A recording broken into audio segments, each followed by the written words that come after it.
You look at the global debt clock and the numbers are spinning so fast they blur into a meaningless red haze. Over $300 trillion. Every nation on Earth is drowning in red ink. The United States, Japan, the European Union, they all owe staggering, incomprehensible sums of fiat currency. But this forces a deeply unsettling question. If every country is in debt, if the entire planet owes money, who exactly is the creditor? We did not borrow this money from Mars. We did not take a loan from an intergalactic bank. The ledger must balance. Someone holds the paper. To find the creditor, you must unlearn everything you were taught about money. Money is no longer a stored unit of physical energy. It is a promise.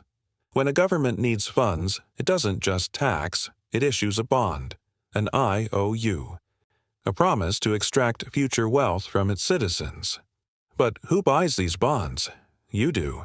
You just don't realize it.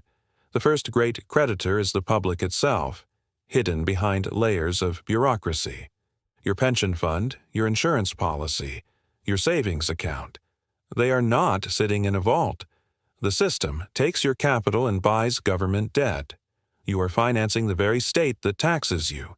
The government owes you, but it uses your future labor to pay the interest on the debt. It is a perfect closed loop of financial perpetual motion. But citizens are only the foundation. Above them sit the true titans, the commercial banks. Banks do not loan existing money. When a commercial bank buys a sovereign bond, it simply creates the money out of thin air with a keystroke. They are legally authorized counterfeiters, trading digital zeros for sovereign debt. They hold the nations of the earth hostage through fractional reserve banking. Then come the institutional behemoths, BlackRock, Vanguard, State Street. They manage the world's wealth, pooling trillions of dollars to absorb the debt of empires. They are the silent partners of every government. When they speak, finance ministers listen. Because if they stop buying the debt, the system collapses overnight. But even they are dwarfed by the ultimate creditor, the entity that sits at the very apex of this global pyramid scheme, the central banks, the Federal Reserve, the European Central Bank, the Bank of Japan. They are the buyers of last resort, the creators of the base reality of money. When no one else wants the debt, the central bank steps in. They print currency to buy their own government's bonds. It is monetizing the debt. Japan has pushed this to the absolute limit. The Bank of Japan owns more than half of all Japanese government debt. The nation owes itself. It is a pure accounting fiction. The left hand owes the right hand. And as long as both hands belong to the same body, the illusion holds. But this begs the ultimate question. If the debt is just an illusion, if money is just a ledger entry, why do you still have to pay? Because the debt is never truly paid off. It is rolled over, and the cost of rolling it over is inflation, the silent default. Inflation is how a government defaults on its debt without ever missing a formal payment. They pay back the creditors with money that buys less. The ledger balances, but the purchasing power is vaporized. You are the ultimate creditor, and you are being paid back in a melting currency. The wealth is silently transferred from your savings directly to the state. But there is another, more dangerous layer to this hierarchy. Sovereign nations hold the debt of other sovereign nations, a fragile web of geopolitical leverage. For decades, the United States ran massive trade deficits, absorbing cheap goods from abroad and paying for them with freshly printed treasury bonds. The world sent them physical wealth. America sent back paper. Nations like China and Japan accumulated trillions in this debt. They became the creditors to the American empire, actively funding its massive internal consumption to keep their own export economies alive. Why would a rising superpower fund its greatest rival? Because it is a global hostage situation. And if they sell the debt en masse, their own currencies and export markets collapse. It is mutually assured financial destruction. The sovereign creditors are trapped by the sheer gravitational size of the debt they hold. They cannot liquidate without destroying the very market they rely on. But this delicate balance is beginning to fracture. The world is watching the weaponization of the financial system, and the foreign creditors are growing nervous. When a nation's foreign reserves can be frozen with a political keystroke, sovereign debt is no longer a safe haven. It ceases to be an asset. It becomes a liability, So, the creditors are quietly shifting their strategy. They are moving away from the paper promises of heavily indebted empires and seeking out something that cannot be canceled. They are buying hard assets. Energy infrastructure, agricultural land, strategic minerals, things that carry intrinsic value, things that cannot be printed on a central bank computer, and, most importantly, they are hoarding gold. Central banks are accumulating physical gold at a pace not seen since the collapse of the Bretton Woods system. They are quietly preparing for the reset. Gold is the only financial asset that is not simultaneously someone else's liability. It is money without a counterparty risk. The ultimate debt-free wealth. As the mountain of global fiat debt grows exponentially, the true creditors, the entities that understand the mathematical endgame, are securing the exits while the public remains asleep. They know that mathematically, in a debt system based on infinite compounding interest must eventually collide with the hard reality of a finite planet. The math always wins. Historically, there are only three ways out of a sovereign debt crisis of this magnitude: austerity, outright default, or hyperinflation. There is no secret fourth option. Austerity is political suicide. No elected government will willingly impose a decade-long depression on its citizens to pay back faceless institutional creditors. They would be dragged from their offices. Outright default destroys the banking system instantly. It evaporates the very collateral that underpins the global economy. It is a sudden, catastrophic heart attack for global trade. That leaves only one path. The path chosen by Rome, by Weimar Germany, by Zimbabwe. The path of inflating the debt away until the numbers lose all meaning. The central banks will inevitably cap bond yields. They will print whatever infinite sums are necessary to keep their governments solvent. The printing press is the final, ultimate creditor. When every nation owes more than it can mathematically ever repay, the debt ceases to be a financial problem. It becomes a purely psychological one. The system survives solely on our collective suspension of disbelief. The moment the market realizes the emperor has no clothes, the illusion shatters violently and irreversibly. The global debt is not a sum of money waiting to be repaid. It is a monument to our collective delusion, a towering edifice of synthetic wealth built on a foundation of sand. The true creditor is not a bank. The true creditor is time. We have borrowed prosperity from our own future to consume in the present, and time always eventually collects its debts. When the current mathematical reality breaks, the architects of this system will not simply surrender their leverage. They never do. They are already constructing the next cage while you are distracted by the collapsing one. Enter the Central Bank Digital Currency, the CBDC. It is sold to you as an evolution, a convenient upgrade to physical cash. In reality, it is the absolute death of financial sovereignty. This is not money you hold. It is programmable credit you are permitted to use. The ultimate creditor will have a direct, real-time feed into every fraction of your economic existence. Imagine a debt note that expires if you do not spend it fast enough. Imagine a currency programmed to deny your purchase if you violate a social or environmental mandate. The ledger becomes a leash. Under this new architecture, the commercial banks, the middleman counterfeiters, will be slowly marginalized. You will hold your account directly with the central bank. The apex predator eliminates its competition. When this happens, the global debt does not vanish. It is simply consolidated. The fragmented, chaotic ledgers of 100 drowning nations will be absorbed into a singular, unified digital vortex. Look to the International Monetary Fund. Watch the silent expansion of special drawing rights. They are building a supranational currency designed to swallow the sovereign defaults of the old world. When a nation can no longer service its debt, it will not be allowed to collapse. It will be bailed out. But a global bailout is merely a hostile takeover disguised as rescue. The price of this rescue is sovereignty. Nations will trade the management of their resources, their infrastructure, and their citizens' labor for a lifeline of freshly minted global liquidity. You have seen this before.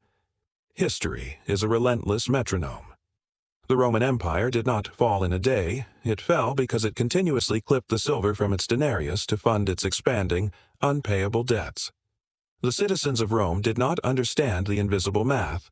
They only knew that a loaf of bread cost more each week. They were the silent creditors, paying for the empire's overreach through inflation. Fast forward to Weimar Germany. The government, crushed by the impossible debt of reparations, simply printed the difference, and the paper marks became so worthless they were swept into the gutters. Weimar citizens who held their wealth in paper were annihilated.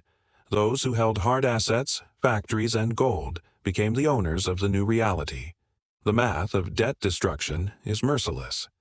In 1971, the United States executed the greatest financial maneuver in modern history. It severed the dollar from gold. It declared that the world's reserve currency was backed by nothing but the full faith and credit of the state. Faith is a fragile collateral. To maintain it, the empire needed a new anchor for its debt. It found it in the deserts of the Middle East. The petrodollar was born. Global oil was priced exclusively in U.S. dollars. If a nation wanted energy, it needed dollars. To get dollars, it had to buy American debt. The ultimate forced demand mechanism for an indebted empire. But look at the geopolitical chessboard today. That mechanism is fracturing. Entire continents are beginning to bypass the dollar, trading energy in their own local currencies. When the forced demand for the empire's debt evaporates, who will buy the trillions of dollars in new bonds issued every single year? The pool of voluntary creditors is rapidly shrinking. This creates an inescapable mathematical trap. The central banks are backed into a corner with no emergency exits. It is a binary crisis of interest rates. If they raise interest rates to fight the inflation they created, the cost of servicing the mountain of sovereign debt explodes. The governments go bankrupt. The system implodes instantly. If they lower interest rates or hold them at zero, the currency accelerates its loss of purchasing power. The inflation ravages the working class until the social fabric tears apart. There is no third option. We are approaching the financial singularity, the point where the gravity of the debt crushes the light of true economic growth. To delay this singularity, central banks implement yield curve control. It sounds highly technical. It is actually a declaration of financial martial law. They step into the open market and forcibly cap the interest rates on government bonds. They suppress true price discovery. The market ceases to be a market. It becomes a controlled utility. Look at Japan. It is the canary in the global coal mine. The Bank of Japan has pinned its bond yields to the floor for decades. The result is a zombified economy. Corporations that should have failed are kept alive by artificially cheap debt. Capital is misallocated. Innovation dies. The economy flatlines, completely dependent on the central bank's life support. This is the Japanification of the entire Western world. The grand illusion requires that no large entity is ever allowed to default. The rot is never cleared. It is institutionalized. As the central banks print the currency to maintain this illusion, the newly created money does not flow evenly. It flows into assets. It flows into the hands of those closest to the printing press. The wealth gap you see today is not a bug in the system. It is the direct mathematical feature of a debt-based fiat economy. It is the silent transfer of purchasing power. If you are a wage earner, your labor is being diluted every single day. Like you are running on a treadmill that is steadily increasing in speed, powered by the expansion of the global debt. You are working harder, producing more, yet feeling poorer. You are paying the interest on the empire's debt through the invisible tax of inflation. You are the unknowing beast of burden. The psychological toll of this invisible theft is profound. It breeds a quiet, pervasive desperation. A society that senses it is being robbed, but cannot identify the thief. This is why the anger in the streets is rising. They blame politicians, they blame corporations, they blame each other. But the true architect of their misery is the mathematical structure of the money itself. The debt is a vampire squid wrapped around the face of human productivity, relentlessly funneling the energy of the working class into the bottomless void of sovereign ledgers. And as the pressure builds, as the mathematical impossibility of repayment becomes undeniable to even the most distracted citizen, the final phase of the cycle begins. The endgame is always a crisis of confidence.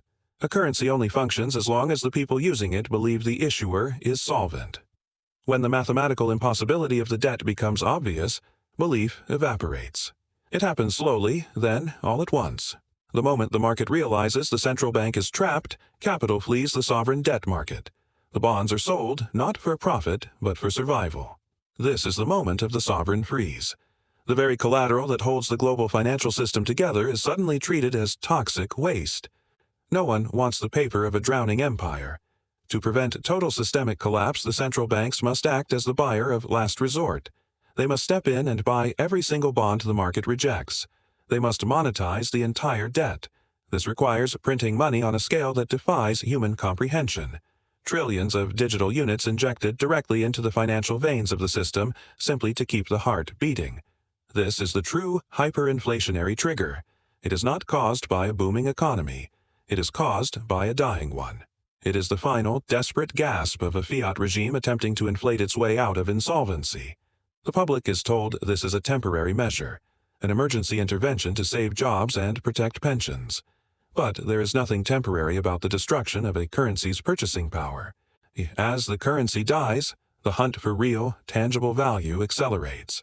Those who understand the history of money do not wait for the central bank to announce the reset.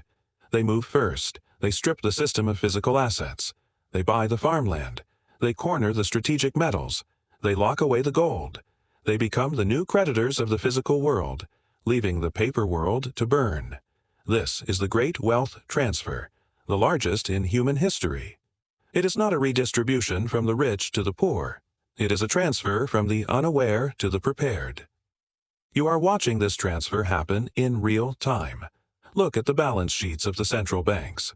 They are hoarding the very physical gold they publicly dismiss as a barbaric relic.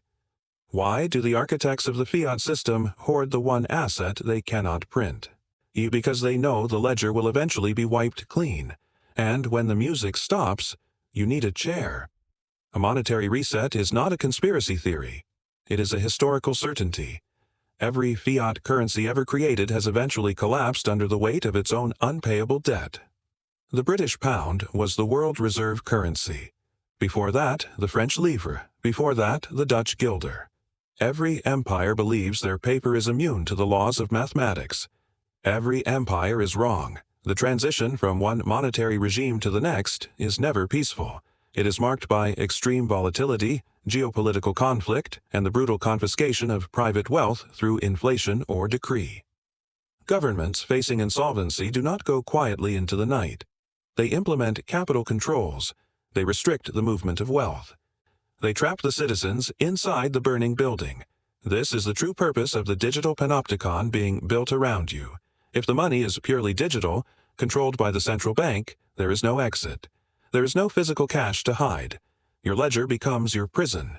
Your ability to transact becomes a conditional privilege granted by the very entity that is inflating your wealth away to pay its own debts. The ultimate creditor does not just want your future labor. The ultimate creditor wants total control over your behavior. The debt is the mechanism. The control is the objective. But the system has a fatal flaw. It requires your participation. It requires your absolute faith in the illusion. And faith, once broken, can never be printed back into existence. As the inflation bites harder, the citizens wake up. They begin to opt out. They search for parallel economies. They trade in hard assets, decentralized networks, and private barter. This parallel system is the ultimate threat to the fiat regime. It breaks the monopoly on money. It proves that human beings do not need a sovereign debt ledger to create value and conduct trade. The empire will fight this violently. They will regulate, they will ban, they will propagandize. They will call the parallel economy a threat to national security. Because it is a threat to their security. But math does not care about legislation. When the sovereign debt reaches infinity, the value of the currency reaches zero. The laws of economic gravity cannot be repealed by a parliament. We are standing on the precipice of the great default. Not a formal declaration of bankruptcy, but a silent, hyperinflationary default that will reset the global board. The true creditors, the central banks, the institutional titans, have already positioned themselves. They have built the lifeboats out of gold, land, and the architecture of the new digital control grid. The question is not whether the system will collapse. The system is already dead, walking on the momentum of printed liquidity. The only question is where you will be standing when the music finally stops. If you remain trapped in the illusion, holding the debt of drowning empires as your only store of value, you will become the final sacrifice on the altar of the fiat system. You will be the one holding the bag. You will be the silent creditor who paid for the empire's expansion, only to be abandoned when the ledger is violently balanced. To survive the coming reset, you must adopt the mindset of the true creditor. You must unlearn the financial dogma fed to you by the very institutions that are quietly betting against you. You must measure your wealth not in the dying units of a sovereign state, but in ounces, in acres, in watts, in unbreakable cryptographic truths. You must step outside the closed loop. When the government issues debt, and the central bank monetizes it, and the commercial bank forces you to use it, you must find an exit. The ultimate form of rebellion in a world drowning in sovereign debt is financial independence. It is holding assets with no counterparty risk. It is becoming your own central bank. The empire wants you dependent. It wants you in debt. It wants you holding its liabilities disguised as assets, because a dependent citizen is a compliant citizen. But knowledge shatters the illusion. Once you see the strings, you cannot unsee them. Once you understand who the true creditor is, the entire mechanism of global power is laid bare. The $300 trillion debt is not an accident. It is a feature. It is the greatest mechanism of wealth extraction ever devised by human minds. Do not be angry at the numbers on the clock. The clock is just a machine doing exactly what it was designed to do.